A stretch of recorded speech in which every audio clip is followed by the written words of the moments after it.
All right, everybody, welcome back. Get ready, because today we're diving into the world of golf. Oh, golf. But not the kind you might picture. We're not on the green, no fancy country clubs. Okay, so what kind of golf are we talking about? We're talking about the explosion of golf off the course. Off the course. Yeah, we found this really interesting report on golf participation trends. And let me tell you, the numbers are surprising. I'm intrigued.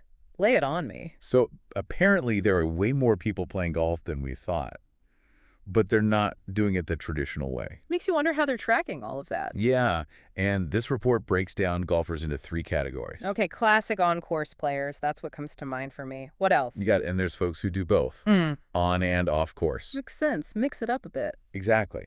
And then there's this whole group that only plays off course. Off course only. Now that's interesting. And that's where things get really interesting. Yeah. This off-course group is growing like crazy. All right, give me the numbers. They saw a 19% jump. Can you believe that?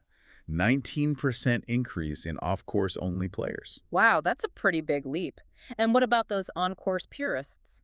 Well, actually, they saw an 8% decline. So there's definitely a shift happening here. People are looking for something different. You got it. So the big question is, Yeah. why?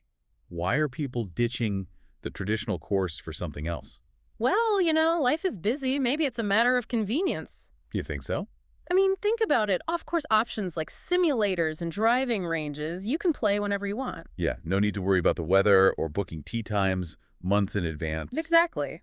Fit it into your schedule. I guess that makes sense. But isn't it kind of, I don't know, artificial? Not really, actually. The technology has come a long way. Some of these simulators, it's like you're really there. Oh, yeah. You've got these high-tech graphics that replicate famous courses down to every detail. It's pretty amazing. I guess I'm picturing like those old arcade golf games. Oh, no. We're talking next-level stuff. Some of these places even use AI. AI for golf.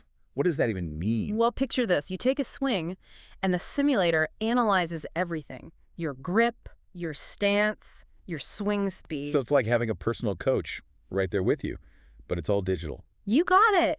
Gives you real-time feedback on how to improve. Wow. So it's not just about hitting a ball into a screen, you're actually learning and getting better. Exactly. And let's not forget the social aspect. Right. Golf can be pretty stuffy sometimes. And that's another thing that off-course golf does differently. It creates this relaxed vibe. You can hang out with friends. Yeah, no dress code, no pressure. Exactly. Grab a drink, have some fun. It's all about enjoying the game without all the formality. It's like golf meets the bowling alley. You could say that. So what about the traditional courses? Are they just going to disappear? That's a good question. Some clubs are struggling, especially with younger generations, but some are adapting. How so?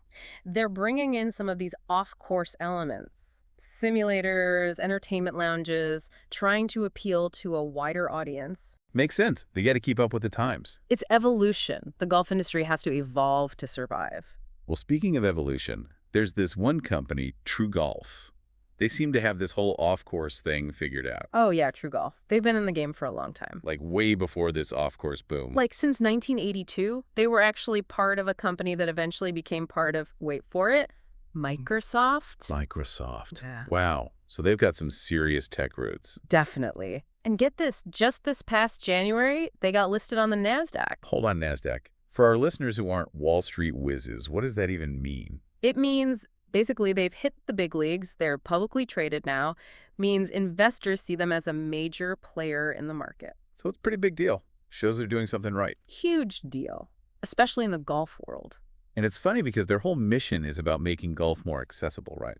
That's exactly it. Their goal is to make golf more approachable, more affordable, using technology. And their simulators are a great example of that. Yeah. You get a high-quality experience without the high price tag of a traditional course. And they're even helping others get into the off-course game with their new franchising business. TruGolf Links, I think it's called. So they're making it easier for entrepreneurs to open up indoor golf centers. Exactly. It's like they're creating a whole new ecosystem for golf.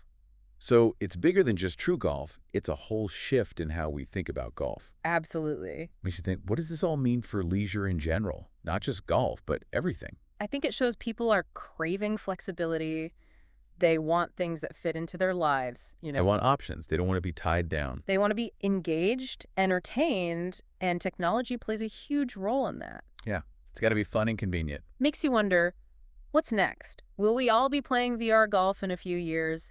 Will it all be hyper-realistic, completely digital?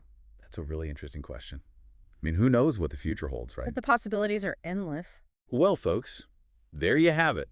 The world of golf is changing right before our eyes, and off-course play is leading the way. It's not just about hitting a ball anymore. It's about accessibility, technology, and a whole new way to experience the game. So next time you think of golf, don't just picture the green. Think about the simulators, the driving ranges, the whole off-course world that's exploding right now. It's a pretty exciting time for golf, even if it doesn't look like how we traditionally imagined it. That's for sure. And who knows, maybe we'll be teeing it up in the metaverse sooner than we think. Now that's a deep dive I'd be interested in. You never know what we'll explore next time, folks. Until then, keep swinging. Keep it in the fairway.